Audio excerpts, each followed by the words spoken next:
Gelaran Grand Prix of Indonesia yang kedua telah selesai digelar, muncul harapan dari sisi ekonomi dan pariwisata. Untuk membahasnya, kami telah terhubung dengan Menteri Pariwisata dan Ekonomi Kreatif, Sandiaga Salahuddin Uno. Saya akan sapa, halo, selamat pagi Mas Sandi.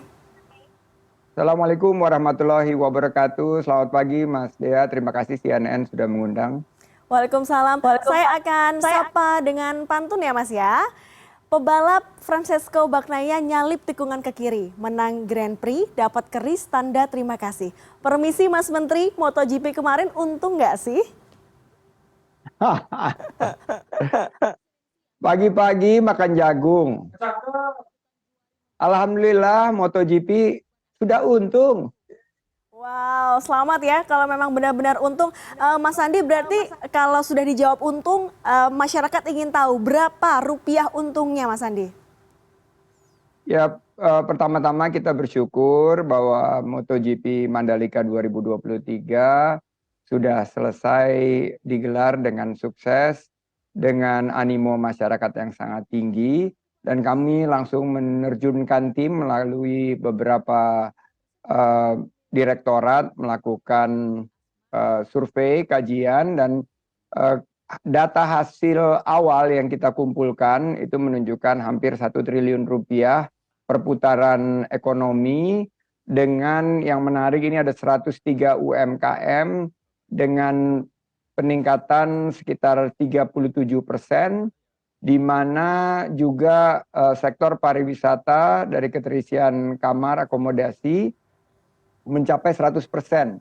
Kenaikan harga mencapai 2-3 kali lipat, dan wisatawan Nusantara yang berasal dari NTB, Banten, Jawa Barat, Jawa Tengah, Bali, Jakarta, dan Jawa Timur pengeluarannya mencapai 5-10 juta rupiah.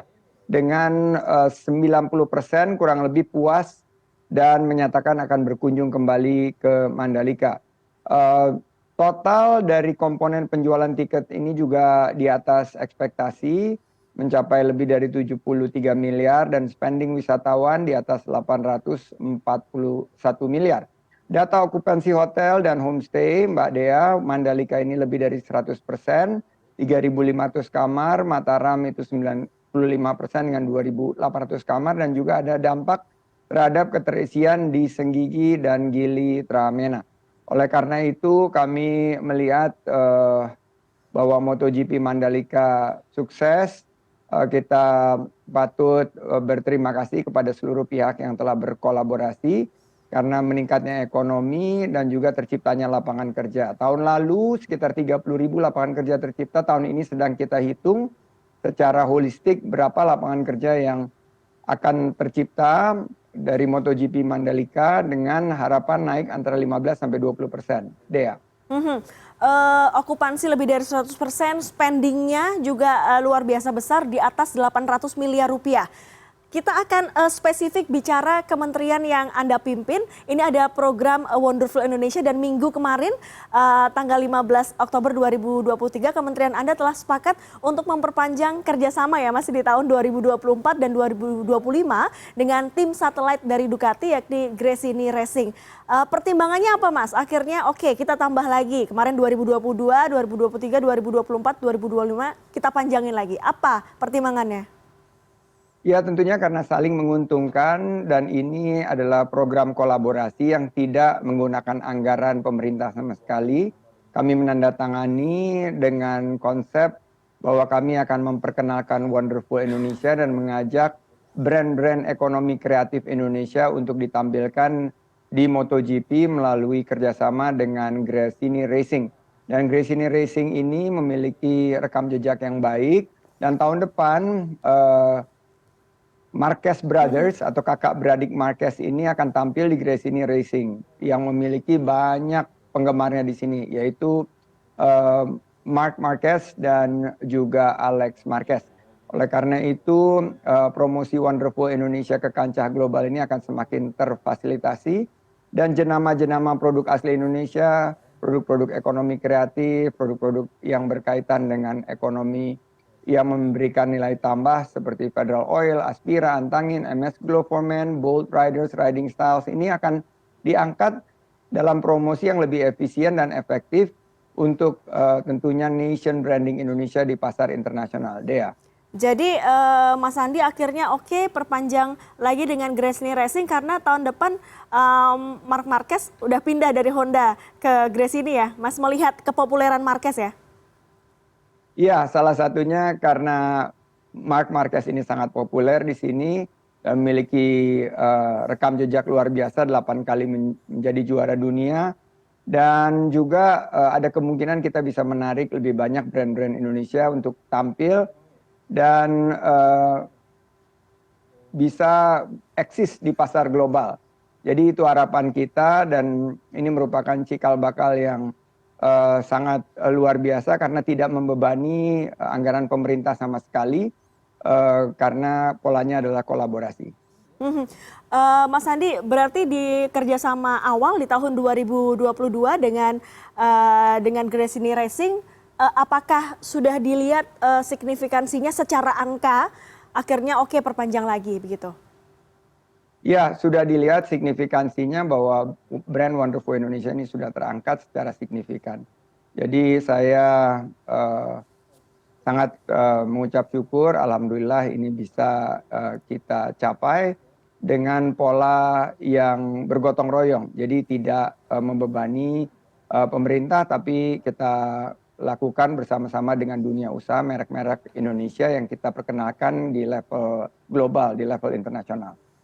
Oke Mas, tadi kita sudah berbicara soal kerjasama antara Wonderful Indonesia dengan Gresini Racing. Sekarang kita akan bicara soal yang tadi di awal Mas Andi cerita bahwa okupansi hotel sudah lebih dari 100%.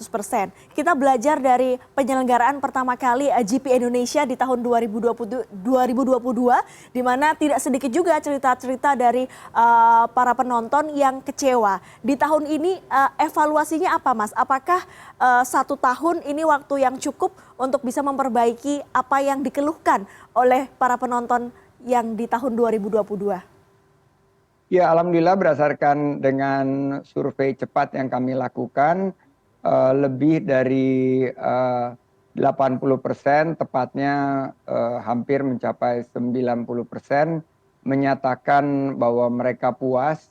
Dan dari segi akomodasi, dari segi transportasi, lahan parkir, dan semua yang berkaitan dengan penyelenggaraan ini, mereka merasa puas dan akan berkunjung kembali ke Mandalika.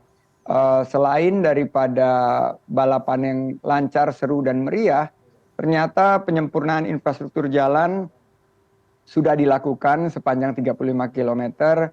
Kantong-kantong parkir hampir 8.000 kapasitas mobil dan motor. Alhamdulillah cuaca juga sangat mendukung dan gate kawasan layanan transportasi dan pengaturan lalu lintas. Karena kemarin ini sempat macet, ini ternyata memudahkan akses penonton. Nah tentunya ada beberapa catatan yang harus kita perbaiki seperti ketersediaan toilet, musola, dan ini nanti akan kita lengkapi. Dan karena ini sudah bisa ditangani oleh BUMN dan kami, insya Allah ini tidak akan membebani anggaran baru di tahun 2024. Mas Andi, apakah kementerian Anda juga memetakan daerah-daerah mana saja atau daerah potensial mana saja yang biasanya warganya ini datang untuk melihat GP Indonesia di Mandalika? Apakah itu sudah didata dan negara terdekat mana saja yang biasanya juga datang di 2 penyelenggaraan GP Indonesia? Baik, kami melihat bahwa pasar Australia dan ASEAN ini sangat potensial untuk kita tingkatkan. Kalau untuk wisatawan Nusantara, ini dari NTB, Banten, Jawa Barat, Jawa Tengah, Jawa Timur, serta Bali. Dan tentunya Jabodetabek. Ini yang ternyata menjadi penyumbang lebih dari 80% penonton yang mencatat pengeluaran mencapai 5 sampai 10 juta rupiah. Nah ini yang kita lihat, sembari kita lihat Marc Marquez di layar ya. Tahun depan dia akan racing dengan Wonderful Indonesia. Kita harapkan makin banyak lagi kunjungan wisatawan mancanegara dan wisatawan Nusantara dengan lebih banyaknya konektivitas, lebih banyaknya penerbangan langsung menuju Lombok yang akan kita persiapkan dari 1 tahun sebelumnya. Tapi kalau penerbangan ke Lombok dari tempat-tempat yang tadi Mas Andi cerita, tempat-tempat yang punya wisatawan atau penonton potensial, apakah sudah dibahas dengan kementerian terkait soal jumlah penerbangan, rute penerbangan? Kami sudah berkoordinasi dengan Kementerian Perhubungan, kami juga sudah berkoordinasi dengan otorita bandara, ada minat untuk penerbangan dari Australia, juga dari beberapa ibu kota ASEAN seperti Kuala Lumpur, Singapura, Bangkok, dan Ho Chi Minh City. Sementara ada penerbangan langsung juga yang sedang kita jajaki dari Doha dan dari Dubai. Ini yang kita harapkan bisa mengisi ke depan jumlah penerbangan langsung menuju Lombok untuk semakin meramaikan MotoGP Mandalika di 2024. Perhatian kita setiap bulan tertentu dalam 1 tahun adalah Grand Prix of Indonesia, Moto3, Moto2, kemudian juga MotoGP. Tapi kawasan Mandalika ini kan diciptakan dengan investasi yang nilainya besar, Mas Andi. Apakah Kemenparekraf juga bekerja sama dengan pihak tertentu untuk tetap menggunakan sirkuit Mandalika untuk event lain dan menarik penonton lain tidak hanya di ajang MotoGP atau Grand Prix of Indonesia? Ya, kemarin ini kita menjajaki selain World Superbike, ada juga balapan Porsche GT, dan beberapa waktu yang lalu ada pemikiran untuk mengajak F1 Formula One mempertimbangkan untuk juga menambah kalendernya dengan menggelar balapan F1 di Mandalika. Ini semua masih kita jajaki, tapi harapannya bahwa sirkuit ini akan dipakai untuk gelar yang semakin mendunia. Karena kalau kita lihat bahwa investasi pemerintah ini sangat baik dan ini sudah diangkat menjadi sirkuit terindah di dunia dan sirkuit yang sangat baik dari segi trek panjangnya, trek lurusnya maupun juga belokan-belokannya. Saya bicara langsung dengan Quartararo, dia menyatakan bahwa ini adalah sirkuit favoritnya. Baik, sambutannya di Grand Prix of Indonesia di tahun kedua ini tadi Mas Andi mengklaim bahwa Indonesia untung, total spendingnya ratusan miliar. Terakhir Mas Andi, apa catatan Kemenparekraf dalam ajang MotoGP tahun ini untuk perbaikan ke depan? Hal-hal yang jangka menengah dan juga jangka panjang. Kita perlu terus lebih meningkatkan kualitas pelayanan, jumlah akomodasi, jumlah fasilitas pendukung, dan kita harus lebih menambah produk-produk ekonomi kreatif kita yang terjual sehingga dampak terhadap masyarakat lokal semakin meningkat dari jumlah lapangan kerja. Kita lihat juga seperti di layar ini kebudayaan-kebudayaan Indonesia ditampilkan di mata dunia dan luar biasa. Saya dapat pesan juga dari Presiden dari Federasi International Motorsport yang menyatakan bahwa mereka belum pernah melihat gegap gempitanya sebelum race atau sekitar race. Yang terjadi ini menunjukkan bahwa ekonomi kreatif kita layak untuk kita tampilkan lebih tinggi lagi dan pariwisata kita lebih meningkat karena ajang MotoGP Mandalika ini. Baik, kita akan tunggu selain Grand Prix of Indonesia, apakah tadi Indonesia bisa mendatangkan Formula One atau Formula One bisa menambah agendanya di sirkuit Mandalika. Kita akan tunggu karena ini adalah sebuah berkah bagi masyarakat sekitar untuk meningkatkan ekonomi. Terima kasih Sandiaga Salahuddin Uno, Menparekraf sudah bergabung bersama kami pada pagi hari ini. Terima kasih CNN, terima kasih Dea. Selamat pagi.